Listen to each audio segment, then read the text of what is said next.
Hi everyone, today we're here to talk about advanced process filtration for chemical processing using Mott porous metal technology. My name is Mike Oceani, I'm project manager here at Mott. And I'm Pat Hill, also a project manager. Mike and I and our colleagues are responsible for designing and overseeing fabrication and commissioning of liquid filters and gas filters for Mott Corporation around the world. Our objectives today are to talk about typical applications in the chemical market. We will review porous metal capabilities and filtration design processes. We will discuss the performance advantages over traditional filtration technologies. We will talk about how these will affect plant operational improvements. We'll also discuss design limitations of the Mott porous solutions and discuss the proper approach to filtration design. So starting in with the chemical market and some typical applications. Generally speaking, you want to use porous metal in a situation where you have to rely on the metal itself, and some other material choice would not be suitable. So that would be things like high temperature, high corrosivity, high pressure. If you need ultra fine filtration, less than 100 micron is typically where we play. Where we excel is single digit or sub-micron particle removal, or when you have some lower solids loading. We'll get into some more specifics on each of these in the coming slides, but some typical chemical market examples in the agrochem market, this would be for filtration of pesticides and herbicides. In pharmaceutical, API manufacturing, potentially some precious metal catalyst recovery. In food and personal care intermediates, might be sorbitol, fatty acids, fatty alcohols, things that go into the production of soaps and detergents.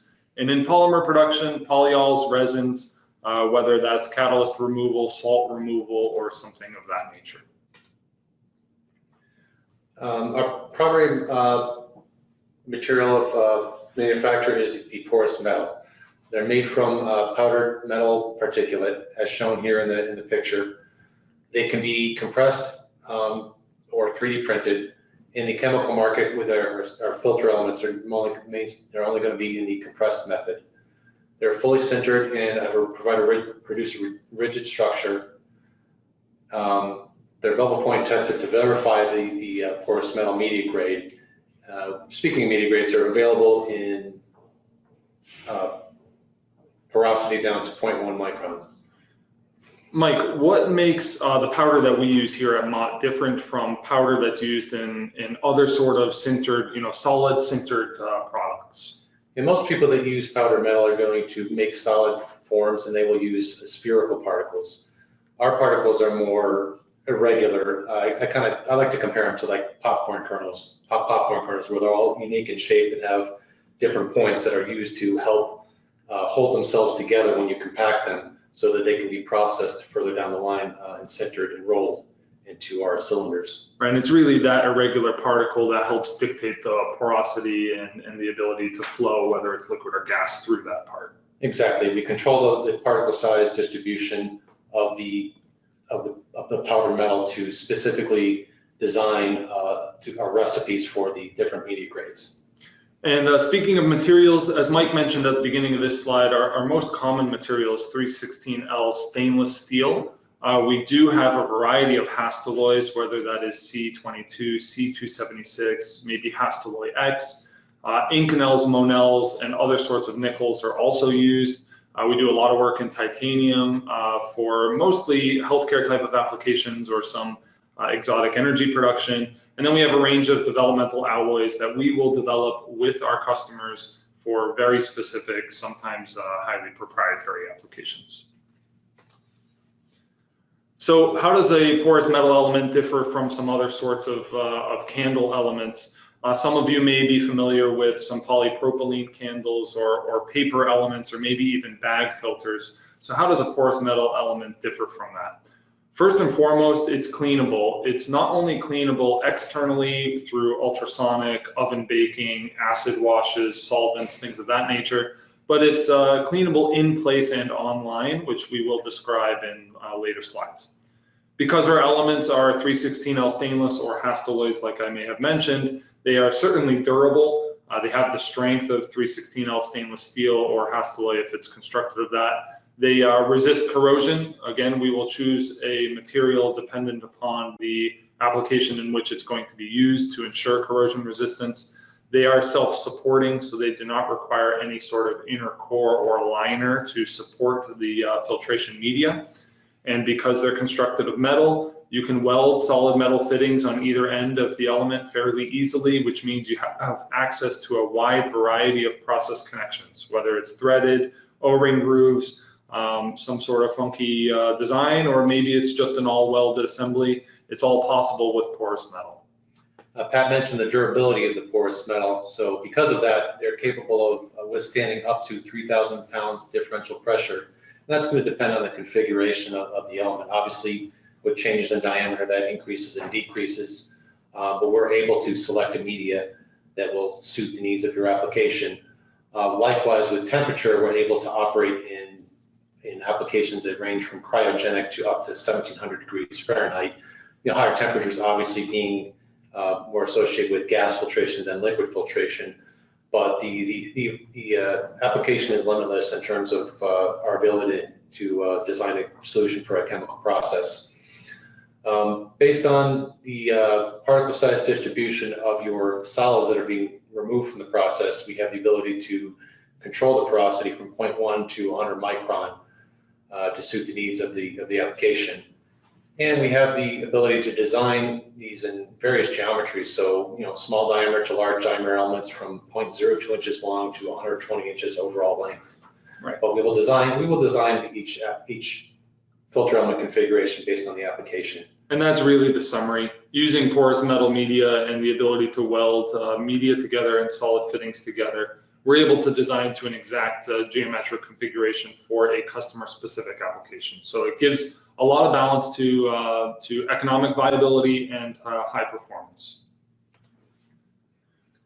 There are three types of liquid filtration solutions that we offer at Mott.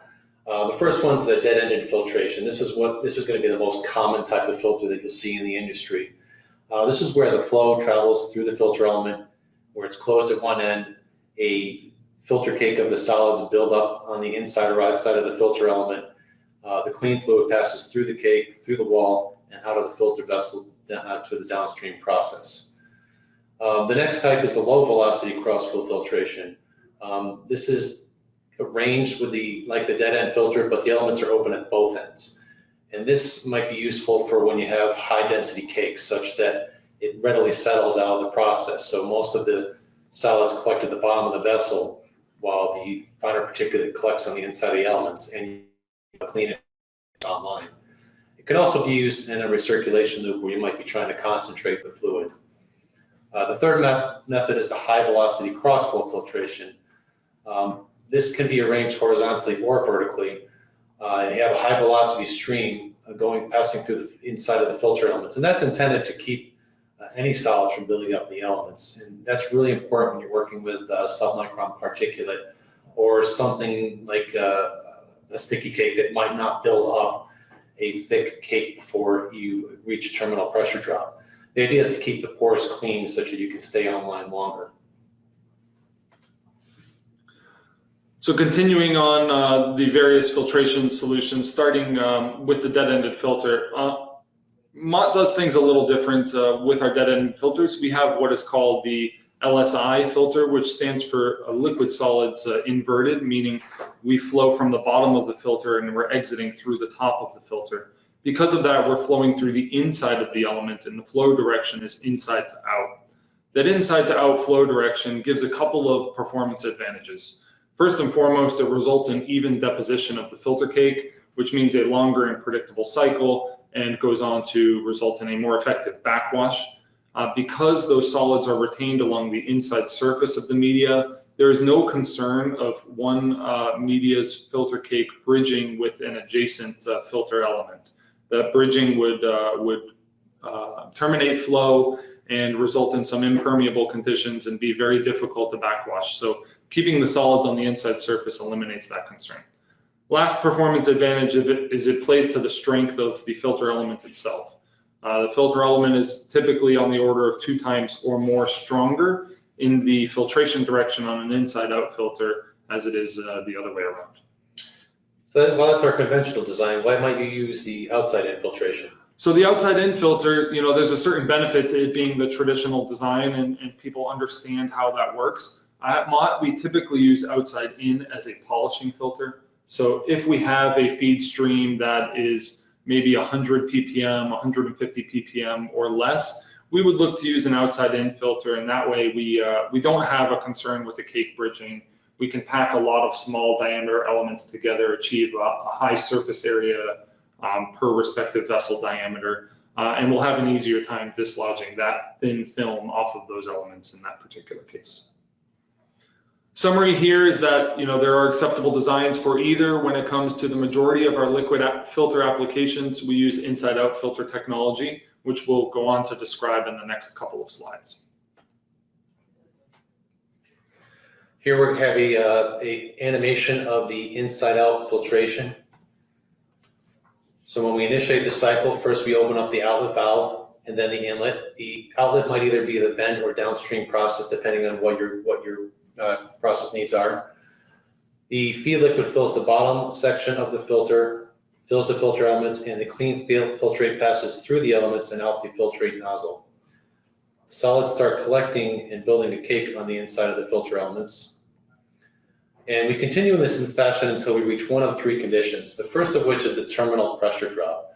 So this is going to be dictated by the nature of the particulate that is being filtered and some possible process limitations such as your pump capacity.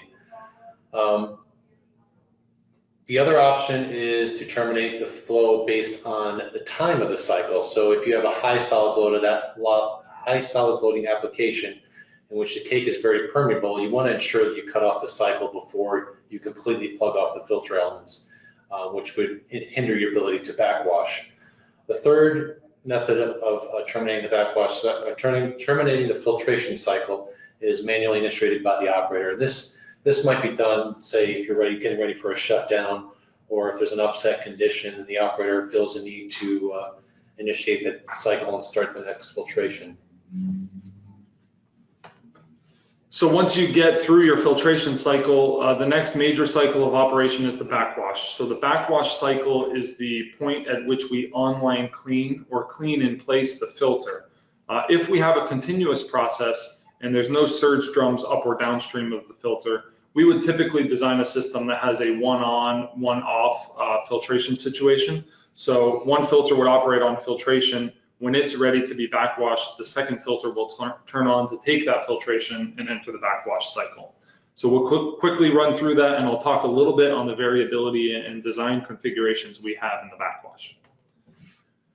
Obviously, we start with isolating the filter, first closing the inlet valve, then closing the outlet valve. We're going to introduce a process-compatible dry filtered gas into the top of the filter vessel.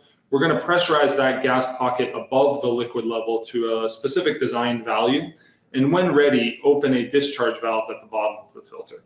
That pressurized gas pocket combined with a fast-acting discharge valve results in a pressure pulse which dislodges the cake off the surface of the media, and the retained liquid left on the secondary side of the filter vessel helps wash that cake to a downstream container. We call that downstream container a backwash receiver. And from that backwash receiver, there's a variety of things that could occur. We may decant or concentrate in that backwash receiver and cycle our fluid back for processing. We may discharge that backwash receiver to another portion of the plant for further processing, or we may simply dispose of the contents in there. This depends a lot on whether or not we are looking to produce a clean filtrate as the product, or maybe we're looking to capture expensive precious metal catalyst. And depending upon what we're trying to do, we would design a system accordingly.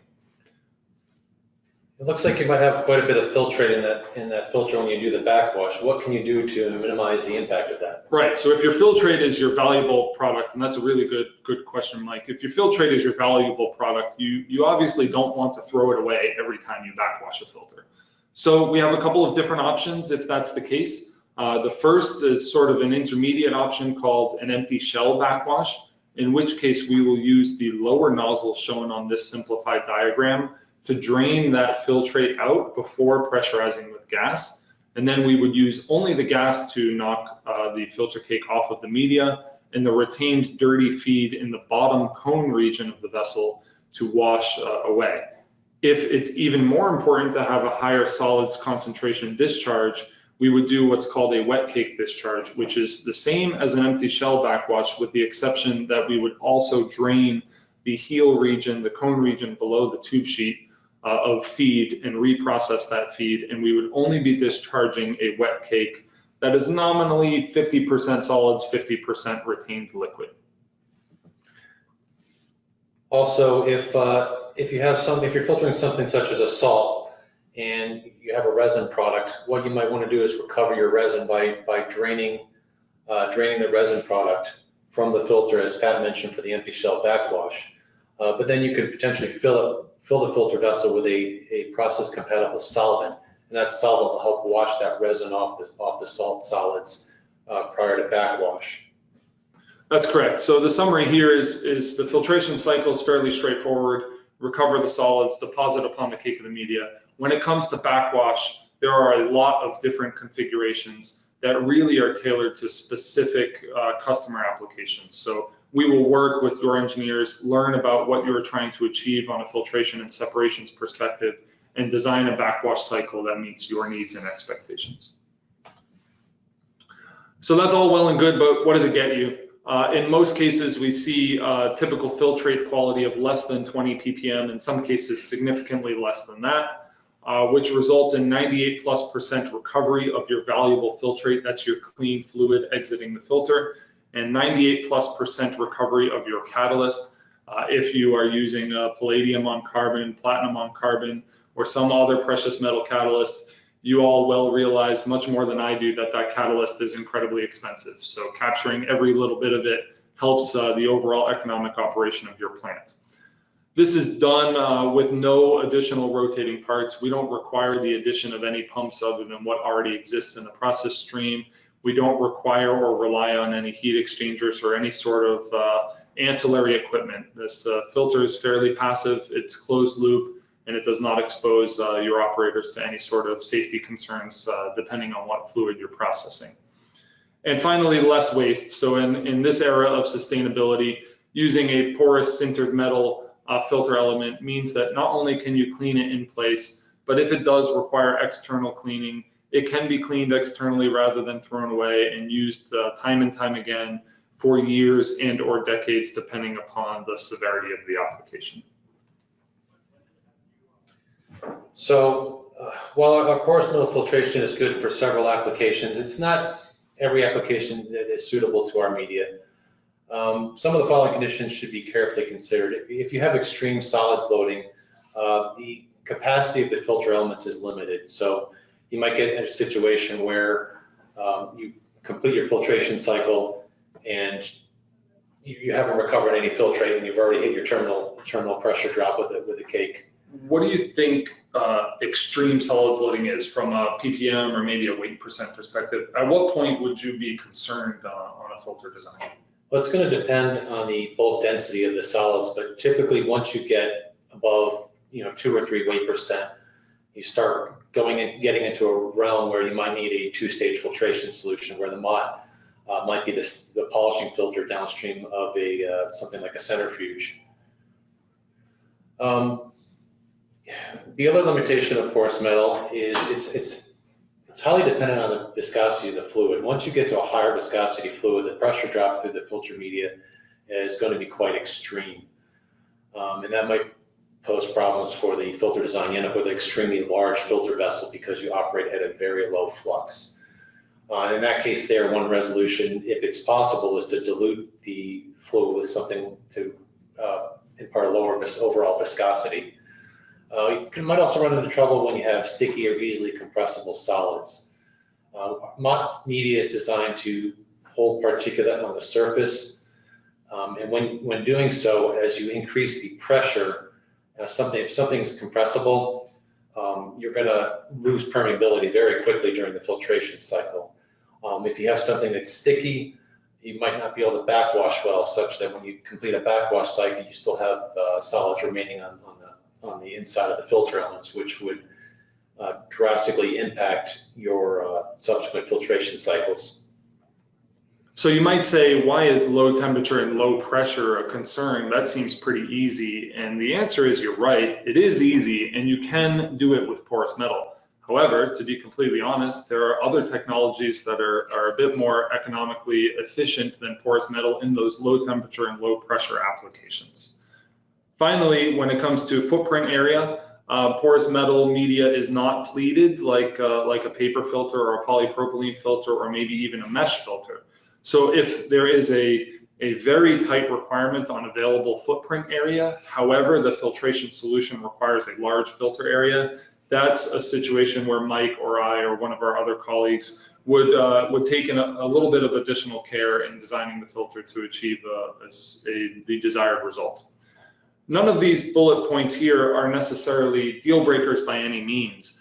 These are simply points where we want to take a little bit of additional care in evaluating the specific application so we can design a commercial filter accordingly.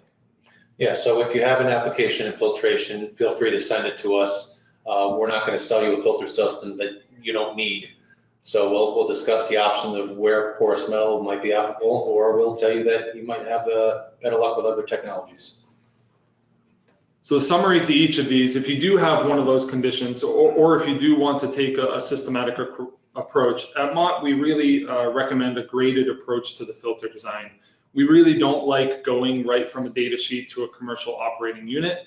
We like to take our time and rely on empirical lab data to reduce risk, reduce cost, and ensure a successful operation. We start with lab testing. Lab testing is performed here at Mott's lab in Farmington, Connecticut, and it typically requires anywhere between 1 liter and 1 gallon of your representative sample. We'll do that testing on a disc filter, and we'll run it as close to process conditions as we're able to achieve. And what we're looking for out of that lab test is a deep understanding of the solids. So we're looking for the solids particle size, the particle size distribution, and the shape and morphology of those solids. From that, we will select a media grade to ensure true barrier filtration and capture of those solids. And then we will perform runs of that selected media grade to understand key performance indicators like the flux, the backwash effectiveness, and the repeatability of the backwash. Those 3 things are key inputs for Mike and I to determine required commercial filter area and provide a rough order of magnitude sizing and cost estimate for that commercial solution. And while we have decades of experience and have tested many applications over that time, even if your application is similar to something we've done, your process is unique compared to other people in your industry. Therefore, it's really important to ensure we do this filter feasibility test to ensure we do the appropriate design work. Once we've completed the lab testing, we're able to provide you with a rough order magnitude price on your system. But to really ensure that we've got it dialed in, it's a good idea to go to the next stage, which is the pilot testing. This is where we lease out one of our pilot filters, which is you see there in the middle. It's a 4-inch filter vessel with a single filter element in it. And it's available in a basic design with just the filter, or we can also provide the piping, valves, and instrumentation that you see there in the photo. The benefit of this is that we take this system, send it out to your site, and it's installed on a slipstream of your process. That way we're getting true representative operating conditions such as your temperature, pressure, solids, and flow, and to ensure that we're getting the ideal operating conditions for scale up when we do the commercial design. The benefit of getting this on site is your operators and engineers get some hands-on experience with our technology to see how easy it actually is to use and how little maintenance is involved in the process. So a Mott engineer will come out to your site, help you do a design of experiments, show you how to operate the equipment, and help analyze the data for the next stage. So once we have that data, whether it's lab testing data, pilot testing data, or both, the next phase in our graded approach is a feed package. So that's a prefabrication design package. So we take the data, we understand how the filter operates, and we can scale to the commercial design setting. At that point, we want to work collaboratively with our customer to understand the intricacies of how you do business at your plant. Every plant around the US or around the world has different requirements on vessel design, nozzle design, orientations, requirements for valves and instruments, heating and insulation. So during this feed package, we really want to work collaboratively with you to converge on those sorts of details. And some of the major outputs of the feed package are a frozen vessel design with functional drawings ready to move to fabrication, a predetermined, jointly determined functional specification and process design, inclusive of a control narrative of how the filter will operate, a PFD, a PNID, and other supporting documents. From that feed, we're able to then quickly transition into the fabrication and detailed engineering, where we'll perform things like ASME vessel qualifications and start releasing materials for fabrication and implementation of that engineered and tested solution. What this graded approach gets is a significant reduction in risk.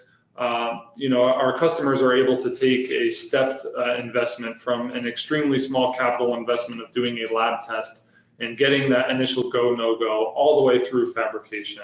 So we reduce risk, which results in optimized and more transparent cost. And typically from what we've seen implementing this approach, an overall faster timeline from day of concept initiation to day of commissioning and startup of the unit.